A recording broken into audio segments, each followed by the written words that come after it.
రాజస్థాన్లో మాజీ మంత్రికి ఇంటి పోరు తప్పలేదు. తన భార్య కొడుకు వేధిస్తున్నారని భరణం ఇప్పించాలంటూ కోర్టును వేడుకుంటున్నారు. ఇంతకీ ఆ మాజీ మంత్రి ఎవరు? Let's watch. రాజస్థాన్లో భరత్పూర్ రాజకుటుంబంలో మళ్లీ రగడ మొదలైంది. భార్య దివ్యా సింగ్, కుమారుడు అనిరుద్ తనను వేధిస్తున్నారంటూ మాజీ మంత్రి విశ్వేంద్ర సింగ్ వాపోయారు. తనపై దాడి చేశారని, సరైన తిండి కూడా పెట్టడం లేదని ఆవేదన వ్యక్తం చేశారు. తనకు భరణం ఇప్పించాలని కోరుతూ స్థానిక న్యాయస్థానాన్ని ఆశ్రయించారు విశ్వేంద్ర సింగ్. అయితే విశ్వేంద్ర వాదనలను తోసిపుచ్చిన భార్య, కుమారుడు ఈ వ్యవహారంలో తామే అసలైన బాధితులమంటున్నారు. మోతీమహల్ నుంచి బలవంతంగా బయటకు పంపించారని, భరత్పూర్కు వస్తే ఇంట్లోకి అనుమతించడం లేదని అంటున్నారు విశ్వేంద్ర.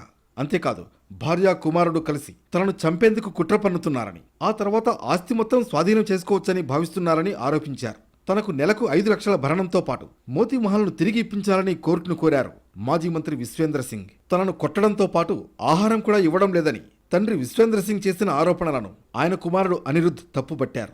ఇందులో వాస్తవం లేదని, ఇది న్యాయస్థానంపై ఒత్తిడి తెచ్చే ప్రయత్నమే తప్పితే మరొకటి కాదన్నారు. ఎన్నికల వేళ భరత్పూర్ రాజకుటుంబం, రాజకీయ నేపథ్యమున్న కుటుంబంలో గొడవలు స్థానికంగా చర్చనీయాంశమయ్యాయి.